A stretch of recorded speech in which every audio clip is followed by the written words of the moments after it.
Hello everybody and welcome to the July virtual homeowner maintenance event. We have Mark Anger here who will be stepping in real quick.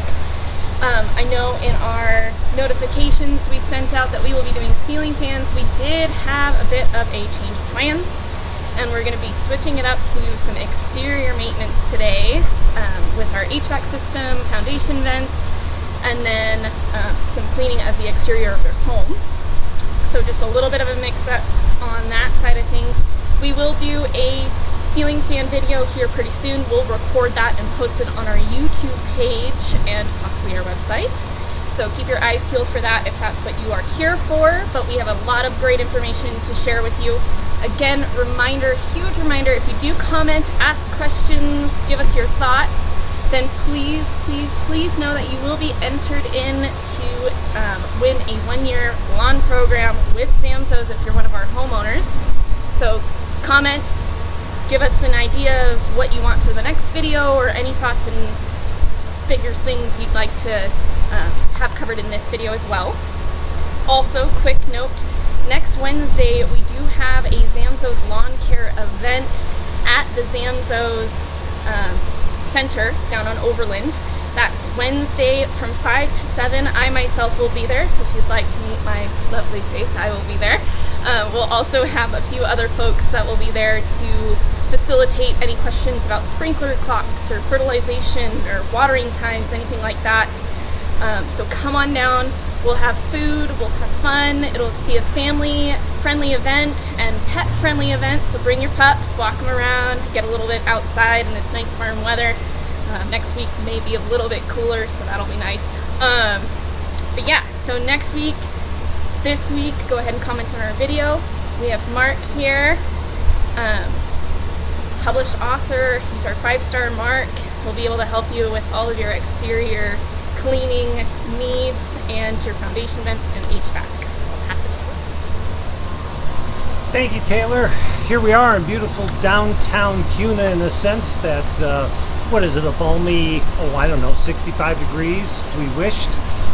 Yeah, it's those 100-degree days again, no question about that. And this time the dog days of summer, and that's pretty amazing in a sense. I remember this a couple of times in my tenure here in Idaho for, about 20 plus years. But a little unseasonable weather, no question about that. So that brings us to our issue of the air conditioning. And yeah, they have a tendency to run overtime on these scenarios. So how do we make it easier on that particular unit? Because let's face it, once that goes down, we're all feeling the heat on that one. So no question about that scenario. So, all right, let's turn it over and look at an AC unit we happen to have right here. So this guy is obviously running at this point. We can look at the protective fins on the outside, which are fantastic. They don't protect the issue of wind and dust, and that's what I'm going to basically look at today and look at on how do we cure some of that problem, you might say.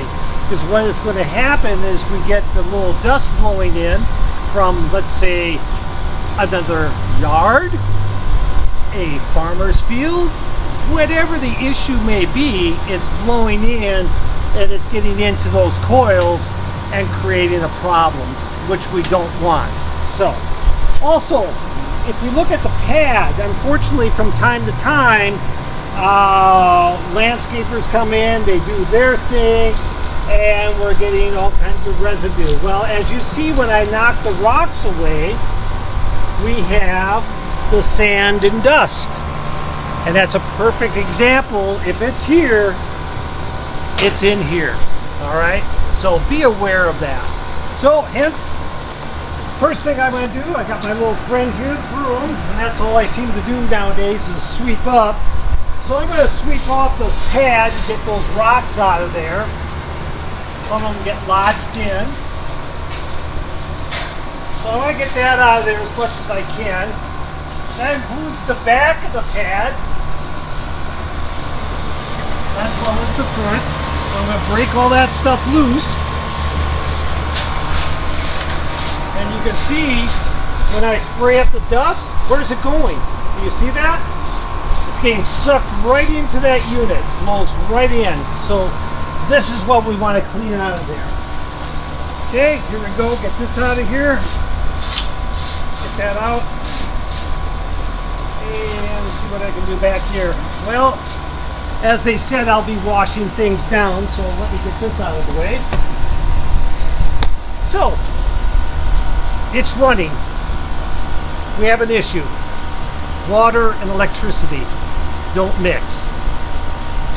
Trip the breaker to shut down the AC unit. Or I can open up the panel here and pull the disconnect. So we have just shut down this unit completely. It's out. Okay? Obviously, I do not want water in there. I'm closing that up. I'll set him up here.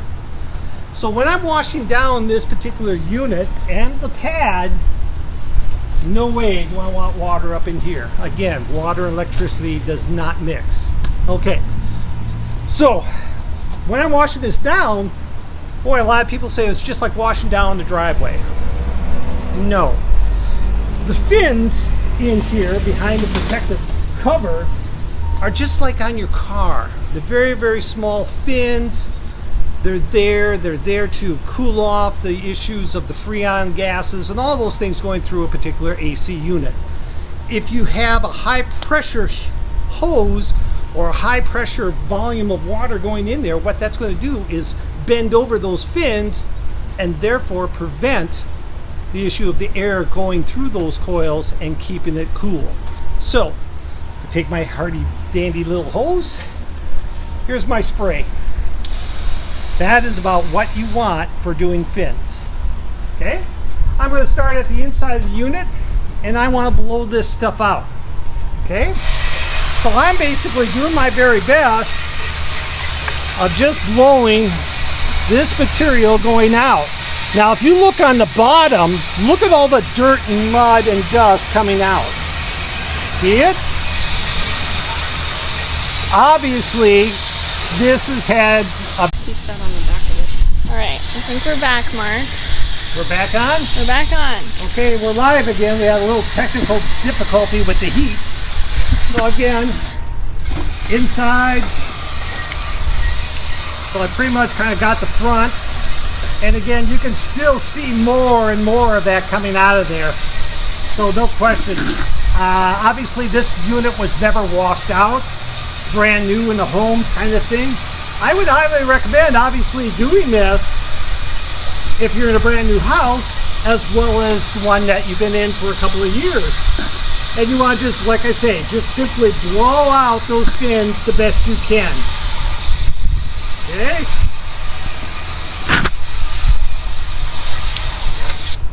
Let me get to the other side.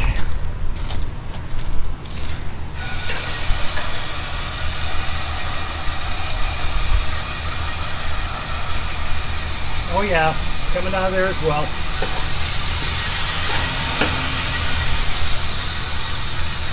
Okay, so let's say I got the whole unit taken care of. I'm all washed up.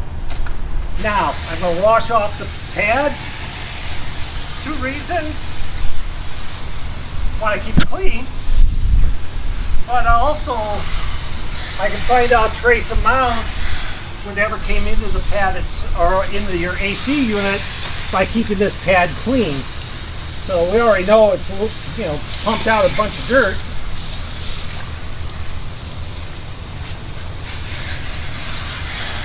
Now, would it hurt, if I might borrow that rag for just a moment, to take a rag and basically wipe down as well?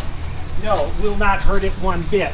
But make sure, obviously, we have power disconnected and we keep that pretty well clean, okay? Now, can we use any sort of detergents or solvents and those types of things? And my recommendation is no, don't do that, all right? Just plain old household water will do the job. You won't have any issues whatsoever, okay? So that's for cleaning off that AC unit. Now, drop the hose. My hands are dry. This is dry. I mean, open up that box. it should hold itself open. And now with the disconnect, I can just simply push him right back in and it kicks right back on. Pulls up my little box. It's a done deal. We're good to go there. All right? So with that being said, let's go to our next concept. Same issue on the concept of dealing with siding. Somebody will say, how about a pressure washer? Well, in some ways that works very well, no question. But I've seen where pressure washers have taken off the paint. So you got to be very, very careful on that issue, okay? So I usually just, like I say, a garden hose, okay? So I'll make this to more of a steady beam. I'm going to look at the vents. I want to make sure my vents are open. This one is open. I want the dirt out of the way, okay? Get that out of there. So in turn, I'll step back and I'm just going to wash that out. We're good to go. Okay, now the siding. Okay, I can just simply reach up and just wash it down. Now, obviously, a brand new house, you're really not going to see a whole bunch of dirt come flying off the house. But if you look at the dirt in there, you can see, obviously, I'm helping this one out because of the dirt and dust blowing around. You can see it in the water there. I just work my way down the siding. Okay, the last thing I ever want to do, I want to get up underneath. Absolutely not. Okay, do not blow up in and under the siding. Okay, yeah, I just work my way right on down the line on the house. Okay, just like that. Now we had some people call in and say, hey, I got this brown stuff on the side of my windows. You know what that's all about. We gotta get somebody out here. It's all messed up. Okay, I'm gonna steal my rag back again. Just 1 second. Thank you, Katie. So we're gonna zip over to this one window. And here we have it. Right on this one particular window right here. And what that is very simple. It is the dirt and dust blowing in and around and adhering to your house. That's all it is. You can just see it right on the rag here. Okay, that's all it is. It's just that dirt and dust. The windows are polyethylene type of plastic, so you can easily come out here and a little soap and water, elbow grease, and it will come clean. Same with the sill right in here. You just clean that right off. Okay, that's all it is dirt and dust coming in. That's all those fun things you get to deal with when you own a home. So I think we got things covered in the fact that we got your AC unit. Don't you ever use a power washer on it. Get it cleaned up, blow that dirt out of there. We got the issue of keeping those vents open. You want to make sure they're totally open, cleaned off. And lastly, cleaning off the issue of your siding. Again, not using a power washer, just the garden hose. You can get it clean. So with that, I believe this is a wrap. All right, Taylor? Not quite yet. So we have a couple questions. First of all, I want to reiterate the importance of washing off this unit and how often you can do it. You can do it. One of our HVAC guys, in the heat of the summer, he does rinse it off every night just to ensure that it does get a little cool down after powering through a 104-degree day. So make sure that you are cleaning that often. It is just as important to be doing that as it is to be changing your filters inside of your home. So make sure you check in on that every once in a while. Once a week, when you come to spray your lawn, once a month, when you come to do any other exterior work, just kind of set a schedule for yourself to make sure you keep that unit clean. If you don't, it can cause the system to seize up because it's overworking. So make sure that you keep that clean. Another question for exterior of the home, changing or switching out the grates and the closing and opening of the foundation vents and cleaning of the HVAC unit. Their question is, how often do you do that? Obviously, we want to keep this pretty often throughout the summer, but what about the exteriors? With the AC unit, these types of temps, and if you got a lot of dirt and dust blowing around your neighborhood, Yeah, you might want to look at doing this thing almost every week. No question about that. If you're in a, completely finished off subdivision and there's nothing but homes around you, obviously you can pan that off a little longer. Okay, for the vents. Okay, so I just blew that one clean down there. I don't think you'll ever have to do it again until the point maybe possibly come Thanksgiving time. Okay, remember the fact that I always use the example, hey, 30 minutes, you need a break from everybody at your home, the turkey's in the oven, just zip out there, you can close all your vents. And when it comes to Easter time, I need another 30 minutes, the ham's in the oven, you can go out there at Easter time and open them all up. So either way, it should work out fine for you folks. Okay? Good timing. When you have a huge family feast, check your foundation. Yeah. Fantastic. I need a break. I need a break. So yeah, that's all the questions we have for today. Thank you so much for commenting and for sticking with us. We will see you on Wednesday from 5 to 7 at the Zamzo Center on Overland, close to Overland and Eagle, just so that you have a heads up. If you have questions about that event, please reach out to the warranty department or to the sales and marketing department as well. We've got all the answers to all your questions about that event. It'll be, not me, no, but we'll get you answers and give you the information if you'd like to come join us. Again, I'll be there. Some of the other folks from our department will be there. We'll have a ton of fun. Thanks so much, guys. Happy 4th.